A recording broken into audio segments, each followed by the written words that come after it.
Assalamualaikum warahmatullahi wabarakatuh. Pada hari ini kita edisi Dolan Kandang berkunjung di kandangnya Pak Saiful yang terletak di Desa Sukosari, Kecamatan Trenggalek, Kabupaten Trenggalek, Pak Saiful ya. Nah, di sini kita akan ngobrol-ngobrol tentang kelinci. Jadi yang pertama adalah bagaimana Pak Saiful itu tertarik dengan kelinci, itu yang pertama. Yang kedua adalah apa yang diberdayakan atau apa yang digunakan oleh Pak Saiful kelinci ini yang dimanfaatkan apa saja, misalnya dagingnya, urinnya ataupun yang lainnya. Kita tanya-tanya. Yang kemudian yang ketiga adalah rencana kedepannya seperti apa. Jadi di kandang ini rencana kedepannya seperti apa. Jadi kita sudah bertemu dengan Pak Saiful. Mari kita ngobrol. Selamat sore Pak Saiful. Selamat sore Mas Jeb. Di kandang Bapak ini banyak kelinci. Ini jenis apa Pak Saiful? Sementara ini kami ternak Haila semua, Pak. Oh, Haila semua. Iya. Di kandangnya Pak Saiful ini adalah kelinci Haila semua.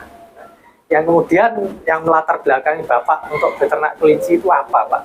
Sebenarnya kok tertarik sama kelinci? Ya, pertama mengingat kondisi saya seperti ini yang keterbatasan untuk beraktivitas, jadi saya memilih yang agak ringan. Jadi mau nyoba-nyoba itu ternak kelinci gitu. Oh iya.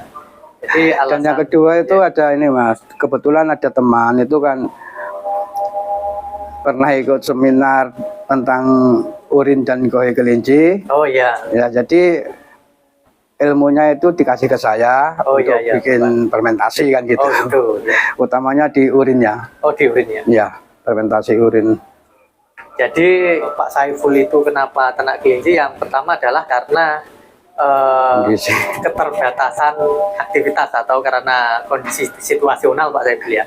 Yang mana ternak kelinci itu agak ringan daripada ternak yang lain. Ya. Gitu. Yang kedua adalah ada teman dari Pak Saiful ini yang ahli di bidang fermentasi di limbah kelinci, terutama di urin kelinci. Di urin kelinci. Ya. Untuk urin kelinci sendiri, Bapak sudah pernah membuat POC yang kemudian mengaplikasikan atau bagaimana Pak ini? Sudah. Jadi ada beberapa campuran itu kan dijadikan satu, terus akhirnya jadi fermentasi kan gitu. Oh, jadi fermentasi ya. Terus ya untuk nyoba tanaman padi, jagung, ya alhamdulillah hasilnya ya lumayan. Oh iya. Jadi ini sudah dibuktikan oleh Pak Saiful sendiri. Jadi hasil limbah kelinci, terutama urin itu bisa disulap menjadi ramuan ajaib, yaitu adalah POC yang kegunaannya untuk padi, jagung juga ada itu teman yang padi, jagung, itu punya bonsai itu dan nyoba juga bagus. Bonsai juga bagus. Terutama untuk pertumbuhan Pak ya. Pertumbuhan sama untuk batangnya. Oh, pertumbuhan sama batangnya. Nah, barangkali teman-teman ini kalaupun Pak Saiful ini berkenan, kita akan tanya bagaimana formulanya kok bisa bagus untuk tanaman. Mungkin kalau boleh bocorannya Pak sedikit itu bagaimana proses pembuatannya dan bahan-bahannya kalau diperkenankan ini.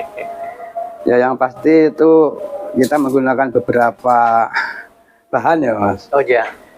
Cuman bahan bakunya itu adalah urin. Oh ya benar. Terus kita pakai campuran air kelapa. Oh air kelapa, urin, air kelapa, ya. Molase, ya. E4, ya. Terus limbah buah. Oh limbah buah, ya. Sama itu sepetnya bekas bikin keset itu kan ada yang serbuk itu. Oh iya. Itu karena namanya daduk namanya. Iya. Itu terus yang terakhir kita pakai Yakult. Oh pakai Yakult. Cuman tidak banyak. Jadi ada beberapa ramuannya ini. Jadi ramuannya yang pertama adalah urin kelinci. Jadi urin kelinci yang diambil dari limbah kelinci itu sendiri, urin kelinci. Yang kedua adalah air kelapa. Air kelapa ini fungsinya untuk mempercepat fermentasi atau memberi pakan bakteri. Yang kemudian ada lagi molase. Molase sama hampir. Molase ini adalah pakan dari bakteri. Yang kemudian lagi E4 ya, E4 ini adalah bakterinya. Jadi E4 ini bakterinya, molase adalah pakannya. Yang kemudian lagi Pak, buah. Kalau ada nanas. Jadi buah apa sari-sari buah ya ini. Jadi buah-buah yang sudah upcare atau buah-buah BAS itu bisa dicampurkan. Nah, di sini kalau sarinya buah itu namanya lindi, tapi kalau langsung buah juga bagus. Ini adalah memang kegunaannya adalah untuk pupuk yang pembuahan juga. Yang kemudian ada lagi sepet gitu. Sepet atau sabut kelapa. Nah, sabut kelapa ini Pak Saiful menggunakan yang serbuknya atau dalam artian reruntuhan dari limbah keset. Ini lebih bagus lagi karena kalau di sini sudah proses sehingga tanin-taninnya sudah banyak hilang. Jadi fungsinya dari sabut kelapa ini untuk pupuk buah juga, bagus untuk buah. Jadi kandungannya apa Pak? Lupa saya untuk sabut kelapa ini. Ini bagus untuk buah. Bagus. Nah, itu adalah komposisi racikan dari Pak Saiful. Barangkali teman-teman nanti ada yang mengaplikasikan, itu adalah ilmu-ilmu dari Pak Saiful yang sudah diterapkan. Nah, ini ngobrol-ngobrol Pak Saiful, jadi ketika limbah sudah dimanfaatkan, kira-kira rencana ke depan itu seperti apa Pak Saiful untuk ternak kelincinya ini? Ya, rencananya ya memperdalam ilmunya lagi. Mungkin satu misal kok untuk apa namanya tanaman padi yang kena warung itu kan kita ada tambahan kayak buah maja, atau buah mauni gitu. Nanti kalau kena apa namanya putih-putih itu kan kita bisa pakai tambahan bawang putih.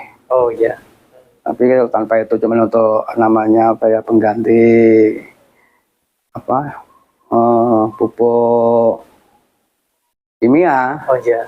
Itu kita pakai yang itu tadi aja. Seperti itu. Jadi rencana Pak Saiful adalah mengembangkan risetnya, jadi mengembangkan bagaimana yang dibutuhkan petani saat ini. Ya, misalnya ada yang padinya kena wereng, jadi harus diberikan ramuan tambahan apalagi. Yang kemudian ketika ada penggerek batang dan lain sebagainya itu harus diselesaikan dengan model-model racikan dari Pak Saiful. Ini sangat bagus sekali. Jadi ketika peternak kelinci seperti Pak Saiful ini, saya yakin mungkin di sekitarnya nanti rumahnya akan ramai, yaitu diambil urinnya oleh para petani yang kemudian diolah dan diaplikasikan ke pertaniannya Pak Saiful. Ya, diolah ke pertaniannya.